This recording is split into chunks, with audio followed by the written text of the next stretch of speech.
Welcome to week 3. Last week, we were studying the question of knowing. How do we know? What do we know? When do we know? Where do we know? How do we establish what we know, or how do we establish uh, what, what where we're going to find out? Those are questions of epistemology.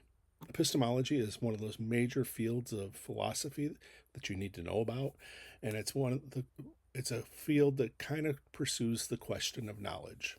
How do you know? We didn't get deep into the technicalities of epistemology, and we're not going to get deep into the technicalities of any particular field of philosophy, because I really believe that the introduction to philosophy is to give you a sense of what it means to think or be a philosopher, to get you a taste of it, not to try to get you to know everything about it. This week, we're going to be looking into an area of philosophy that most people would think of when they want to think about the world and their experience, and that would be metaphysics. But in order to get us there, in order to start thinking about the world of metaphysics, I want to think first about this idea of knowing.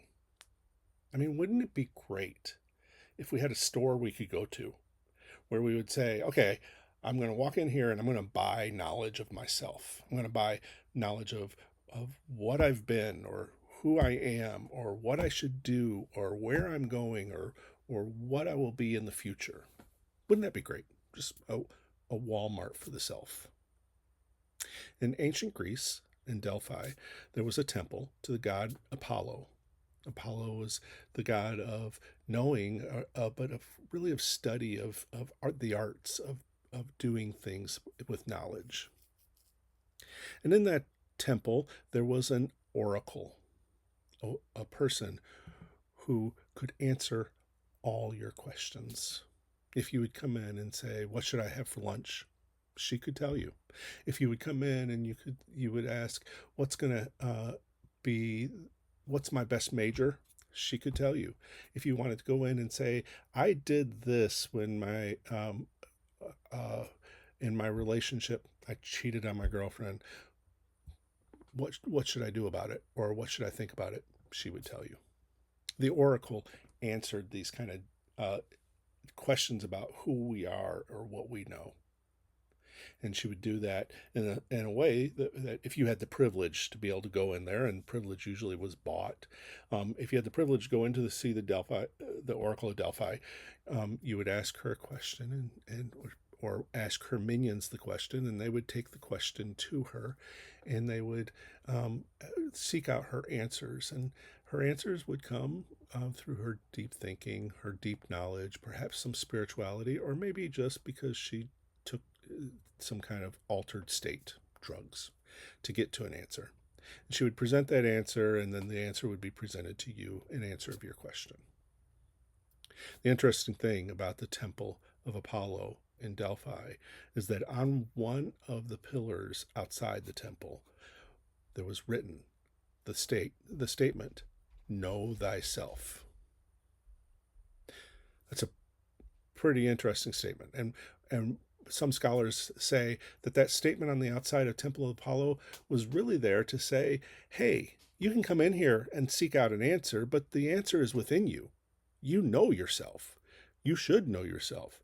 And if you're coming in here to seek out an answer, you're kind of wasting your time, but come on in, give us some money, pray to Apollo, and we'll give you some kind of answer. Know thyself. And that idea of knowing thyself has been used through all different kinds of cultures, all different kinds of stories. Plato used it. Shakespeare used it. This idea of knowing thyself.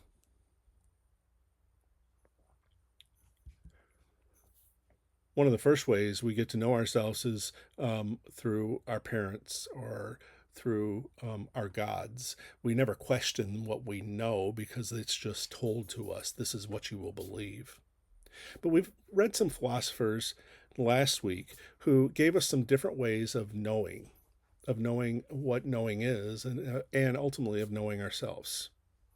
So we can start with that like first basic knowledge of who we are as a person, and it comes from our parents or our gods. We get told what we know, but then we can move that idea of knowing to a deeper sense of what it means to know. And Plato had an answer for this. Plato, who we did not read last week, but we read him in our first week, Plato said that the idea of knowledge is a state of being where you pursue the truth, hopefully, and one day reach awareness and then become a true philosopher.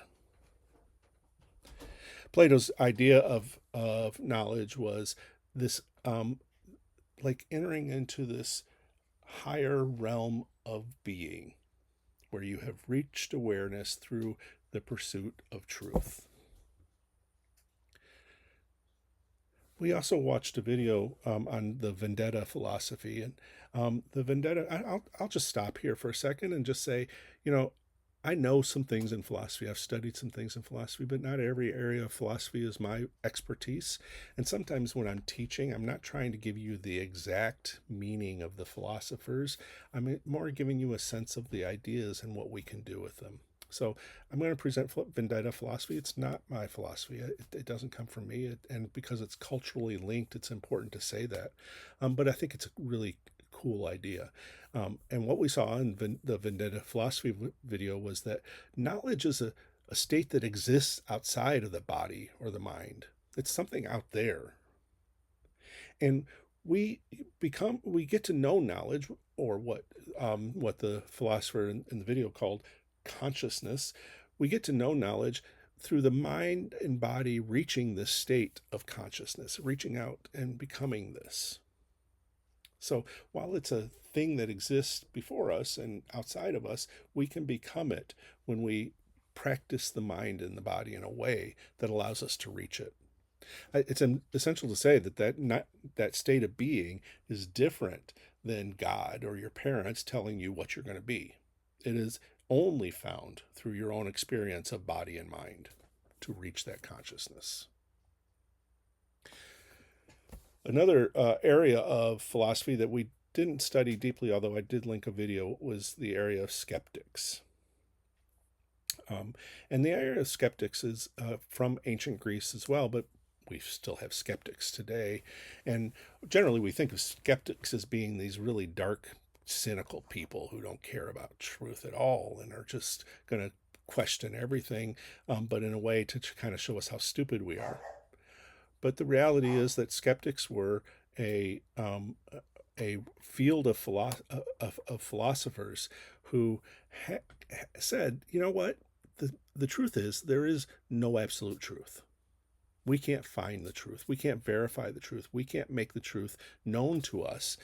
It's not concrete and it's not certain. We can't find trustworthy evidence. But the problem with that idea is that you ultimately will end up in a very dark place. If there is no truth, all we're left with is ourself, or all that we're left with is wherever our brain goes. If we can trust that, what we're left with is nihilism, like this very dark world where the only meaning that matters is what we say in that moment. Skeptics didn't believe in nihilism, and they wanted to avoid nihilism. They wanted to take as a basic truth that there is no truth, which is ironic and maybe a little contradictory. But the way that we avoid nihilism, the way we avoid the darkness, is through inquiry, asking questions, through our experiences and thinking about those experiences, and through experimentation by trying to test different bits of knowledge we think we have and try to see where we could cause problems there and break it down so that we can find new knowledges. So it's kind of an odd idea, but it's actually pretty scientific, a scientific kind of knowledge where there is no ultimate truth. Truth can always be disproven, and that's our job, is to disprove so that we can keep on refining our truths. For Descartes, who we did read, Descartes believes we can think ourselves to knowledge through questions and analysis, that we are always going to be in this state of not knowing what we know or knowing who we are, but knowing can prove our existence. We are dependent on our experiences and our thinking to be certain that we have knowledge. So knowledge is this thing that we we can have once we get to the right thoughts about it, once we've done the right analysis.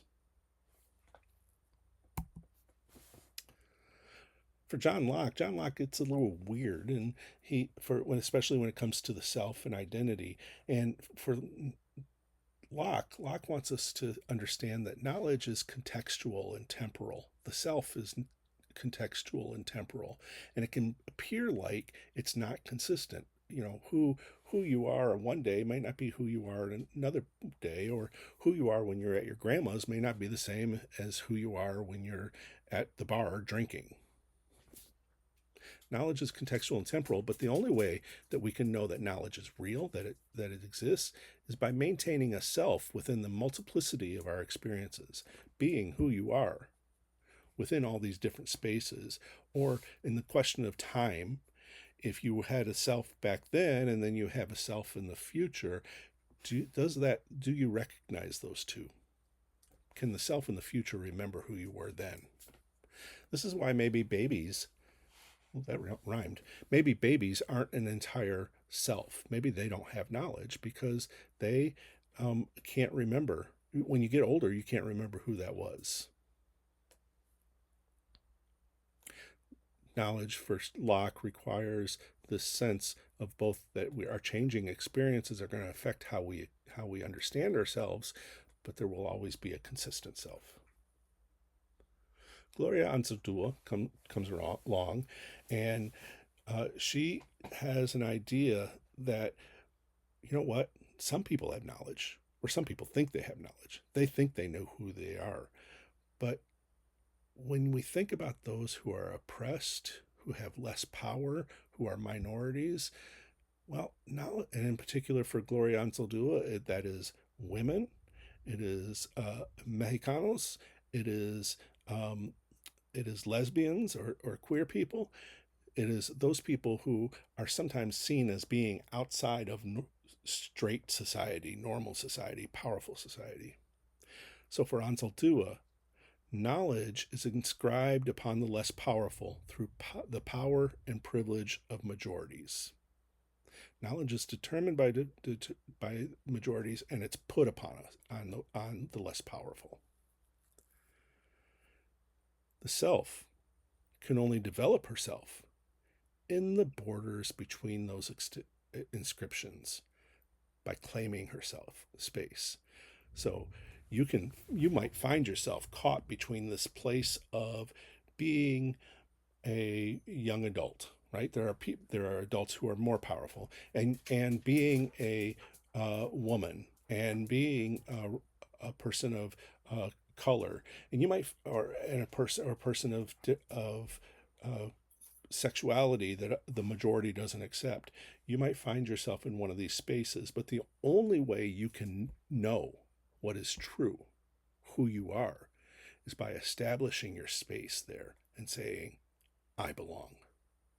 I am here in this space, in the borders of others' spaces, so that your space becomes a primary space. And in fact, maybe your space, maybe that knowledge allows you to go out and help all those people who think they know, all those majorities, all those people who think they're powerful. You can help them know.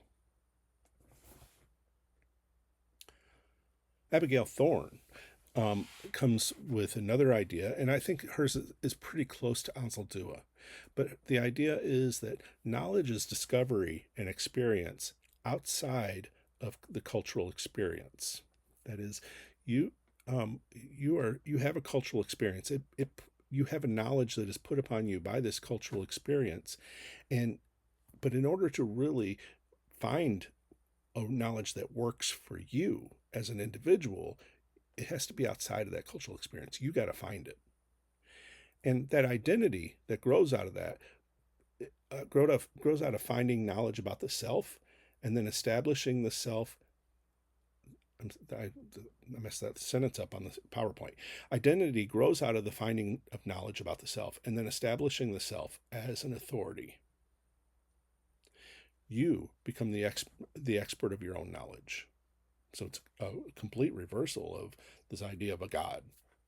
You become and that's not saying that it's heretical or against God.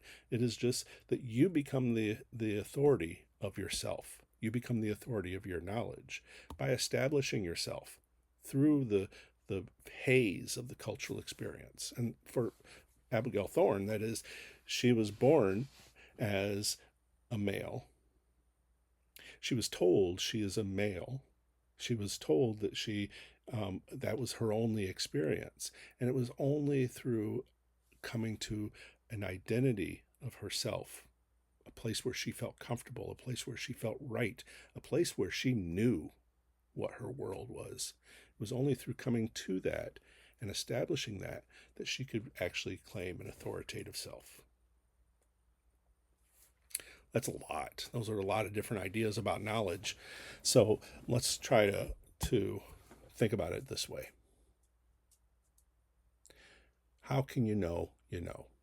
Well, for some people, it's just God. For others, it's just living your day-to-day life and being and reaching some kind of awareness and confidence about who you are. That would be more Plato. For some, it is reaching this state of consciousness or awareness of feeling spiritually okay with where you are because you've reached this, and then just being confident in that. For others, there's no truth. You can't know. You can't know nothing. And so it's all about doubt and living in this world of doubt. That would be the Stoics. Then there's the authority of the mind. Your mind is the primary vehicle of knowledge, and it's only through study and critical thinking that you can build knowledge, and that would be Descartes. Then maybe you go to a permanent self, this idea of John Locke, where knowledge is based on this permanency of self that goes through different contexts. Or maybe you go to this idea that you've got to establish yourself and claim yourself within all these other knowledges that are pushing down upon you. That would be Ansel Tua. Or maybe there's a vocalizing of self. Maybe you've got to claim it out loud for yourself. And you've got to be that because you've claimed it. There's connections between all these, obviously. That's what the field of epistemology is. It develops this idea, this philosophy of knowledge by building on different ideas of what knowledge is. Why does this matter? Well, it matters in the world of philosophy because we have ourselves, and the idea of philosophy, the task of philosophy is to deal with major things that we experience in the world, like this idea of gods, the idea of dealing with others, the idea of dealing with the world as a whole, the idea of doing things in this world. So philosophy tries to confront these different things, and it does it through the metaphysics, which is the question of gods, which is what we're going to look at this week. It does it through the question of others, which is thinking about issues of politics or relationships or ethics and how we treat each other.